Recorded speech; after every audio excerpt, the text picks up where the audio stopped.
Lukusatu, esimerkkinä täydellisyydestä, jota heidän yhtenäinen olentonsa hakija saavutti. Se yksittäinen henkilö, jonka ilman he eivät olisi edes perhosen siiven heilahdus-kaikkeuden aikana. He, hengettömät olennot, jotka muodostivat hänen henkensä, seurasivat ja vahtivat häntä. He tulivat ulos hänen äänestään, tarkoituksellisesti kuulostaen sydämensä hänen sanojensa eloisissa sävyissä. He siirsivät hänen kauneutensa valosta pimeyteen ja takaisin nähtäväksi tai ei enää nähtäväksi yhä uudelleen. Sitten epätoivoissaan hänen kasvojensa kulmissa, jotka sekoittivat ympärillä olevia, he riemuitsivat niistä, jotka inspiroivat kunnioitusta.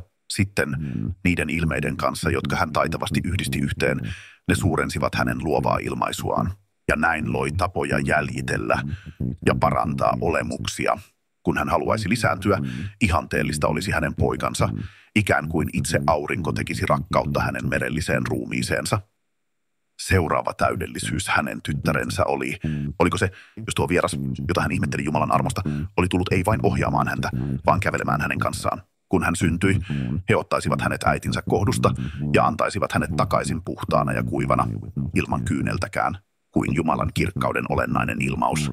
He palvelivat hyvän tahtoisella suotuisuudella, pyrkien antamaan arvoa, huumoria, oikeudenmukaisuutta ja kaikille yhtäläisyyttä hänen tarkoitukselliseen vapaaseen tahtonsa aikojen kuluessa kaikilla elämillään ja kuolemillaan. Natashan geneettinen linja oli tullut selvästi esiin toisessa sukupolvessa Jeesus Kristuksen ristiinnaulitsemisen jälkeen. Edellisten sukupolvien muistot häviäisivät pian hänen jälkeensä heidän alkeellisten kasvatustensa keskellä, joilla oli vähän koulutusta ja vähän tuottavia uria yhteiskunnassa. Aika, jolloin Klantis löydettiin Egyptistä, oli kun puolue aloitti työnsä.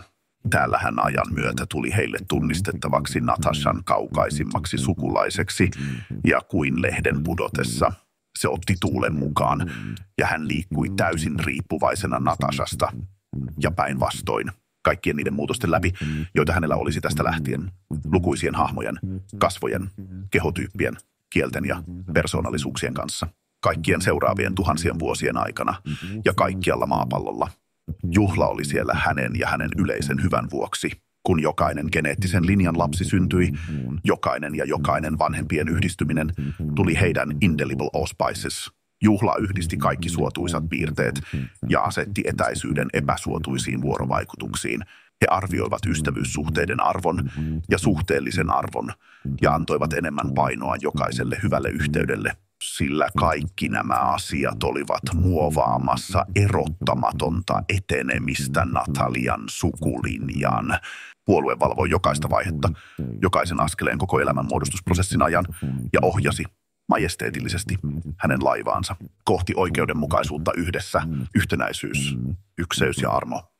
Natasha oli 26-vuotias vuonna 2006 ja oli samanlainen täällä juhlan valossa ja heidän kasvavassa työssään täydellisesti muodostuvaan kaksipäiseen kvartsikiteeseen. Hänen elämänsä oli täysin heidän tiedossaan, jokainen liike aina bakteerien mikroskooppisiin liikkeisiin hänen ihollaan. Tuo kristallin kaksoispisteet kanavoivat hänen perus- ja yksinkertaisen rehellisyytensä vastakkaisiksi voimiksi eri suuntiin. Ulottui ajan ja avaruuden läpi avaruus, jossa hän kuului pakotettuna olentona vastakkain tuhansien vuosien avaruusajan voimille. Kun hän teki päätöksiä, haasteet voittaa olivat hänelle selviä, samalla kun vihjailevat paralleelit olivat aina läsnä hänen mielessään. Hänen vaikutuksensa toisiin, hänen voittojensa kautta saadut vastakkaiset hyödyt, hänen liittojensa haitalliset vaikutukset, kaikki se mitattiin. Puolue piti häntä väliaikaisesti läpi aika-avaruuden, vahvana ja varmana. He värähtelivät tietoisuuttaan, ja hänen magneettiset energiansa ylittivät havaittavissa olevat rajat ajan ja avaruuden yli, sillä siellä he pysyivät ulottuvuuksien syvyydessä paremmin arvioidakseen kvintessenssin. Juhla saapui Nataliaan täysin tietoisena elämänsä ensimmäisen kerran, kuten Klantis vuonna 1937 NUKR täällä. He eivät tunnistaneet häntä ulkonäön tai tekemisen perusteella, vaan se oli olemassaolon piste, joka teki hänestä hänet. He tunnistivat tapa, jolla Klantis liikkui. Se oli sopusoinnussa Natashan kanssa ajan myötä. Ja kuin valo olisi vihdoin osunut maahan, se loi kuvan, jonka he nyt saattoivat tietää. Klantusin hengitys tiivistyi samaan aikaan Natashan kanssa, Toistensa erillisiin paikkoihin ja aikoihin he liikkuivat yhtäaikaisesti geneettisesti kudotun versistasisin kautta.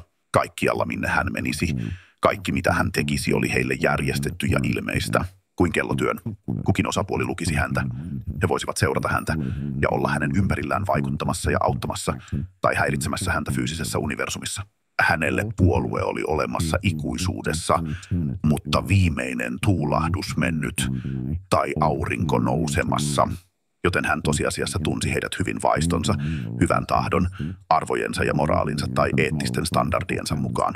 Kaikki heitetään Jumalan armosta hänen ystäviensä, tuttavien, kollegoiden ja ohikulkijoiden kautta. Puolueen työn olemus oli viattomia kaksipuolueisia unelmia unelmista, niin sanotusti. Samanlainen kuin aktiiviset vuorovaikutukset, jotka Jumala sallii, kuten hienostunut alkemia täällä ja siellä, mutta ei koskaan todella. He pettivät hänet läheltä sillä, mikä lopulta tyrmää tai hämmentää hänet. He suunnittelivat ja toteuttivat juonia viivästyttääkseen tai kiertääkseen hänet kokonaan niille asioille, jotka lopulta vahingoittavat häntä.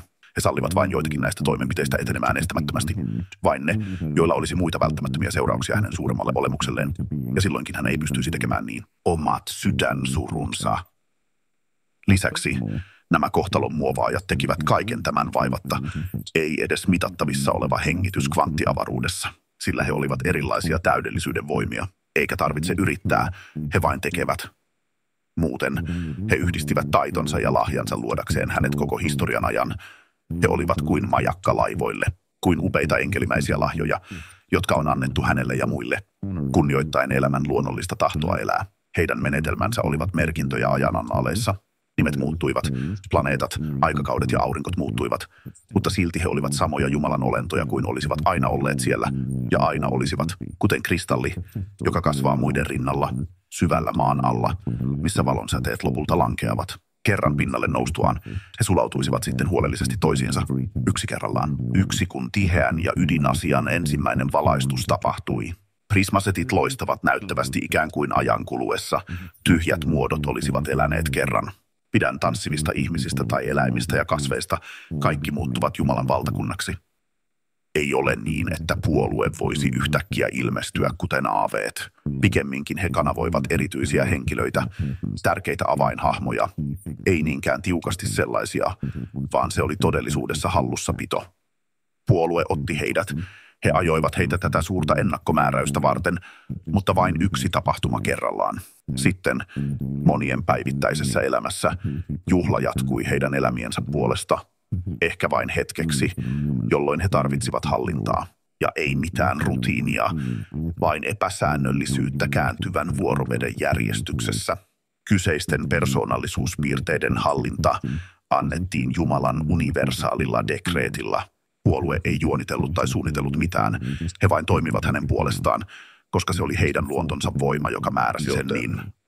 Muutos, jonka he inspiroivat, oli vain väistämätön vaatimus seuraukselle, jossa yhtäkkiä, henkilökohtaisesti, puolueen tahdon valaisemat henkilöt saivat osakseen tällaista säästävää armoa. He tunsivat ylpeyttä toimiessaan luontoaan vastaan, ja he tekivät niin välttämättä ilman konventiota, mutta intuitiivisesti vaiston polttopisteiden kautta. Niin monia tapauksia vaadittiin Natashan sukulinjan ihmisiltä, kaikenikäisiltä, muotoisilta ja kokoisilta, olivat puolueen ohjaamia, ja vaihdot tapahtuivat syystä riippumatta. Mutta tarpeen vaatimuksesta muutokseen. Oikeuden vaakojen kallistaminen ei häirinyt ketään loppujen lopuksi. Kaikki. Ja se oli luonnollinen tunne, joka täytti omistuksen, ikään kuin jotain normista poikkeamista.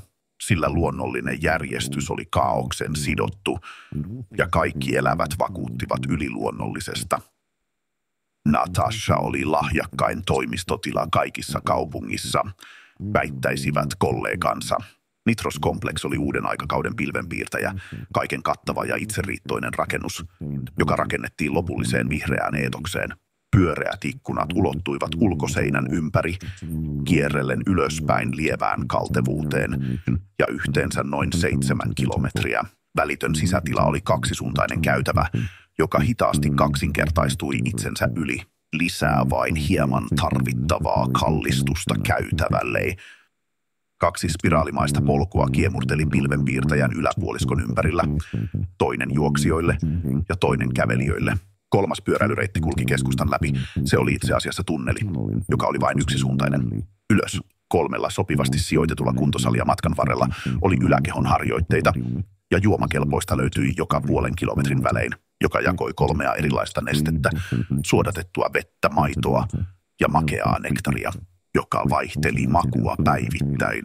Tornin alaosan seinät olivat kaikki aurinkopaneeleja, joita erotti toisistaan aerovadit, joka kiersi ilmaa rakennuksen läpi ja hyödynsi syntyneitä konvektiovirtauksia tuottaakseen rakennuksen energiansaannin vähemmän tuulisina päivinä ja hätävarana hybridivesivoimaa ja viemärilohkokasvatuslaitos, aina tuottanut vakaa tarjonta, sateen voimistamat ulkoiset turbiinit, jotka juoksevat kuin siivet ulkoseinien pitkin. Lisäsähköä voitiin syöttää osavaltion verkkoon ja myytiin valtion energiajakelijan kautta. Rakennuksen hallinnollisten kustannusten kompensaationa tämä kaikki toimi erittäin hyvin. Ja lisäksi Nitro-ryhmät omistivat puuviljelyksiä kaupungin ulkopuolella kompensoidakseen paperin käyttönsä. Lopulta kypsä Nitro voisi ylläpitää 7000 ihmisen väestöä tuottamiensa avulla. Rakennuksen alla olevat painelevyt yksinään voivat tarjota sähköä 10 000 kodille. Tuotannon kustannukset olivat kuitenkin 20-vuotinen yritys koko kaupungissa. Kustannukset vastasivat pientä kuulentoa, ja kaikki Nitrot eivät suinkaan ylpeilleet tällaisesta järjestelmästä. Jännitevirrat laajenivat kuin hämähäkin verkkokaupungin alla, vaatien jatkuvaa huomiota ja ylläpitoa. Nitros-rakennus, jaoteltuna sen mukaisuuksiin, oli kuin yhteisö ja koko kaupungin arvoinen.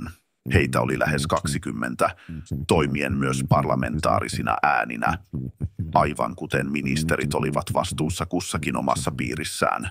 Vuonna 1943 JKR paradigma oli tehokkaassa muutoksessa. Aika oli yhtä hämärä juhlille täällä kuin se voisi olla, ja aina oli. He elivät Teaganin ollessa Klantiksen vastakkainen pää. Kun Natashan negatiiviset ja positiiviset polariteetit muodostettiin, Natashan maailma täydentyi niiden avulla, ja sitten kuin turvallisessa vaihdossa, he tunsivat kaikki olevansa toistensa kaltaisia. Koska Harnessed Continuum oli lähes 5000 vuotta pitkä, siinä oli olemassa yksi hetki, tehokkaasti useita satoja hikoilevia hetkiä. Samoin yhtä monta henkilöä, eli samaa verilinjaa pitkin. Sama geneettinen polku silloin. Sukulaiset, kuinka kaukana tahansa, mutta olisivat olleet sellaisia, jos tämä tai tuo olisi tapahtunut tai ei olisi. Käytännössä tulevaisuudessa kristallin päätös oli tasoitettu pyöreäksi puolipalloksi ja hänen antipodeansa kierrettiin. Vaikka se oli Teaganin selkein ja katkennut, se ei aina ollut. Kuten todellinen napa on magneettinapaan nähden, Synergyn olennoilla oli todella työ leikattuna heille, seuraten ja vertaillen mahdollisia tulevaisuuksia, joka melkein vaihtui satunnaisesti. Ainoa asia tulevaisuudessa oli ylläpitää niiden neliöllistä vakautta ja toimia yhteen, henkilö, etteivät he turmele sitä, mitä he yrittivät selvästi havaita. Eheys oli sisäsyntyinen annettu, varmasti tarpeeksi lahja, jopa. Ja kuin oikein painotettu ikuisesti pyörivä hyrrä, Natashan elämä ja maailma olivat jatkumon yläpuolella täydellisyydessä. Puolue ei voinut ankkuroida itseään tulevaisuuteen pitkäksi aikaa, koska avaruusaika virtaa, ja he voisivat selvästi ja päättäväisesti tietää täydellisen täydentävän ajan loppuun Natashaan. Paljon heiltä vaadittiin enemmän. He eivät koskaan voineet keskittyä häneen pitkään, koska magneettinen pyöriminen oli vielä, ja heidän piti tulla ja mennä yhdessä, etteivät he liikkeellään aiheuttaisi korruptiota, koska he olivat täysin Natashan kanssa 22. vuosisadalla, kun he aistivat hänet koko jatkumon läpi aina ääripäihin. He tulivat Teaganin luokse tasapainoisessa muodostelmassa, missä hän istui kahvilassa syömässä ruokaa ja juomassa viiniä. Vaikka nyt hän oli lopettanut ruokalistan tutkimisen, hän nosti katseensa tilata.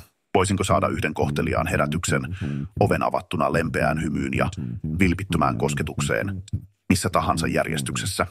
Kiitos, hän hymyili koko sydämestään. He miettivät ikuisesti tämän aikakäsityksen järjestystä, mutta luottivat ja rakastivat häntä. Tegan ja Natasha. Juhlat eivät koskaan tienneet mitään Teaganista, paitsi nämä harvat hetket. Se oli aina siellä, ja heistä tuli ne kielteiset hetket. Ei samalla tavalla Klantiksen kanssa, joka oli positiivinen pää, jonka he tunsivat liian hyvin. Useita kohtalokuvioita järjestäytyi jatkuvuuden suppiloitujen verkkojen taakse, jotka tunkeutuivat syvälle heidän lähestymistapansa ytimeen. Jotain tämän negatiivisen lopun jälkeen oli kuitenkin, ei mitään muuta kuin alkulientä, jonka he kuvittelivat, koska he palasivat aina kotiin ykseyteen, jonka he jakoivat keskellä olevan olennon kanssa. Natasha. Usein hän ajatteli sitä itse asiassa. Klantis, lähinnä kun hän muisti unen, jonka hän usein näki. Gallivanting läpi metsän. Hän heitettiin villiin ilmaan.